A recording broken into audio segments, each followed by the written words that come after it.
Grüß Gott, liebe Zuschauer, wie immer in dieser Zeit die Sendung Zusammen und aktuelle Nachrichten über das Leben der transkarpatischen Deutschen. Welche Ereignisse waren an dieser Woche? Gleich erfahren Sie das. Die Zusammenarbeit zwischen der Ukraine und Deutschland. Die Fakultät für Wirtschaft an der Nationalen Universität Ужгород zeigt das beste Beispiel dafür. Das Studienprogramm 3+1 an der Uni Fresenius in Bayern. Wie kann man dort ein Bachelor-Diplom bekommen? Nur in unserer Reportage. Zu einem guten Beispiel der Partnerschaft zwischen der Ukraine und Deutschland wurde die Fakultät für Wirtschaft an der Nationalen Universität Ужгород. Die bekannte Universität Fresenius in Bayern ladet unseren transkarpatischen Studenten ein. Dieses interessante Programm ist uns von unseren ausländischen Gästen angeboten. Die Nationale Universität Ужгород und die Universität Fresenius in München unterschrieben einen Vertrag. Dieser betrifft eine enge Zusammenarbeit zwischen den beiden Universitäten. Das Programm trägt den Namen 3+1. Die Idee des Programms besteht im Studium an der Nationalen Universität Ужгород für 3 Jahre und danach fahren die Studenten nach Deutschland und dort studieren sie an der Wirtschaftlichen Fakultät der Fresenius-Universität. Vitali Serjanov erzählt, die Studenten werden von den besten Spezialisten gelehrt. Das Bewertungssystem ist wie in der Ukraine. Das sind die allgemeinen europäischen Normen. Die Deutsche Universität Fresenius unterstützt uns und bestätigt alle Noten, die unsere transkarpatischen Studenten hier gekriegt haben. Und wir machen dasselbe. Das heißt, die Disziplinen und alle Fächer, die sie in Deutschland studieren und welche Prüfungen sie dort abgelegt haben. Die Studenten bekommen dort gute theoretische Kenntnisse und ein gutes Praktikum. Dieses Praktikum haben sie in Bayern an großen Konzernen und Fabriken. Die Studenten können selbst beobachten, wie das alles funktioniert. Selbstverständlich, hier in der Ukraine können sie nicht solche Erfahrungen bekommen. Und was kriegen unsere transkarpatischen Studenten am Ende des Studiums? Die Studenten bekommen 2 Diplomas. Das erste Diplom bekommen sie von uns und das zweite von der Universität Fresenius. In der Zukunft haben sie die Möglichkeit, sowie in der Ukraine als Spezialisten im Bereich Wirtschaft zu arbeiten, als auch im Ausland tätig sein. Der Dekan hofft, viele Studenten werden daran engagiert. Ich bin überzeugt, dass dieses Programm zu einer guten Chance für unsere Studenten wird, sich im beruflichen Leben zu realisieren. München ist eine schöne Stadt. Wir haben diese Universität besucht und mit eigenen Augen gesehen, wie das Leben dort ist. Wir sind sehr stolz, dass unsere Fakultät Partner dieser erfolgreichen Universität geworden ist. Solche Zusammenarbeit und Partnerschaft demonstriert die Integration der Ukraine in einen hochstandarden europäischen Studienprozess. Dank dieser ausländischen Unterstützung können unsere Studenten nicht nur beruflich, sondern auch kulturell entwickeln. Ukrainische Filmproduktion. Welche Filme werden von unserem Land produziert und welche Perspektive hat Transkarpatien als ein leckerer Ort für die Regisseure? Alle diese Aspekte wurden auf der Konferenz Tage des Nationalkinos besprochen. Natürlich waren wir auch dabei und haben etwas herausgefunden.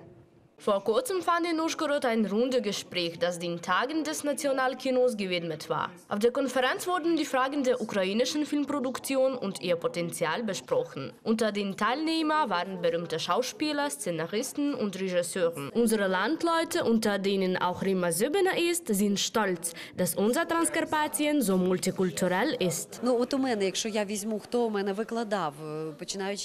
Wenn ich mich an meine Kindheit erinnere, waren alle meine Pädagogen in der Schule verschiedener Nationalität. Das waren Ungarn, Slowaken, Deutschen und viele andere. Meine Nachbarn waren Roma, mit denen hatte ich gute Beziehungen. Alle diese Nationalitäten machen unsere Region im kulturellen Aspekt reicher. Ich ging immer zu meiner Freundin Erika zu Besuch, deren Familie katholische Ostern und Weihnachten feierten. Es macht unsere Region nur reicher. Man sollte das nicht ignorieren. Unser Transkarpatien ist für viele Touristen ungewöhnlich. Die malerischen Landschaften, freundliche Bewohner und zahlreiche einzigartige Traditionen, so beschreibt unser Land jeder, der uns besucht. Einer davon ist englischer Drehbuchautor Alexander Stamp.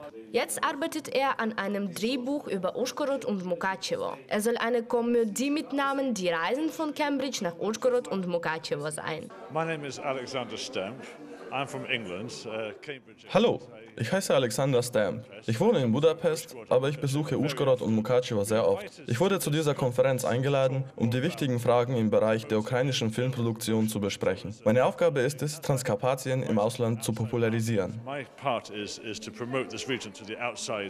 Unter den Gästen habe ich auch einen bekannten deutschen Trickfilmzeichner bemerkt, Arthur Klose.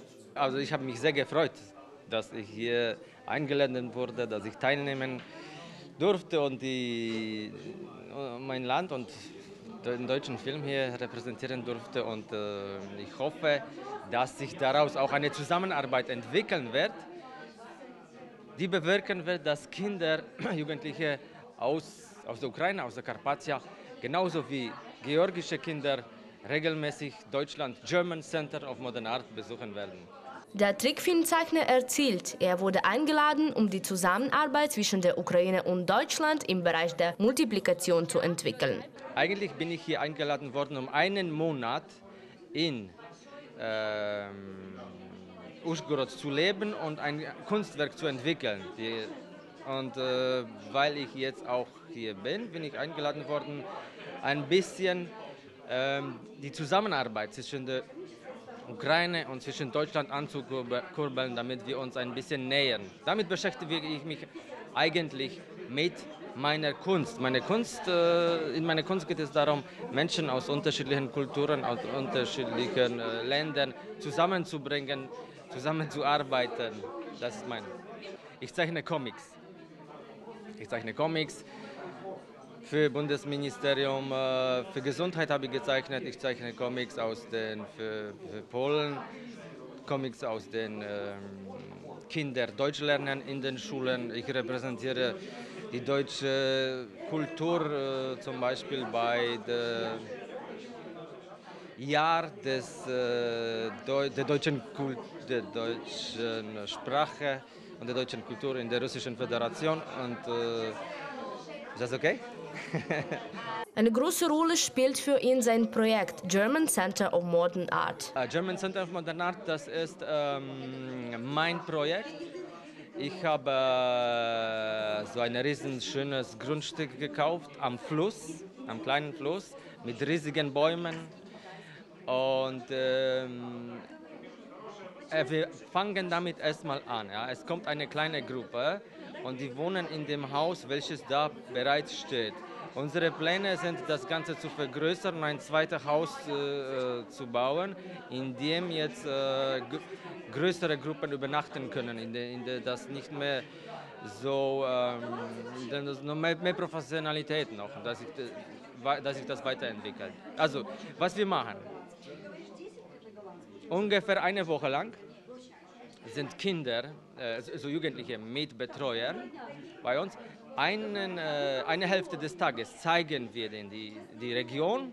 Bei uns gibt es zum Beispiel das erste Theatergebäude Deutschlands, der größte Bergpark Europas, die größte Fontäne, also sehr viele schöne Sachen. Und in der zweiten Hälfte machen wir einen Trickfilm mit den Kindern. Also die Kinder machen Drehbuch stammt von den Kindern, Design stammt von den Kindern, Animation machen die Kinder. Wir begleiten die. Wir machen einfach nur, zeigen denen, was geht und was nicht geht. Und Endprodukt ist ein Trickfilm, welches dann auch unsere deutsche Region, auf Festivals, also Werbung macht für unsere Region.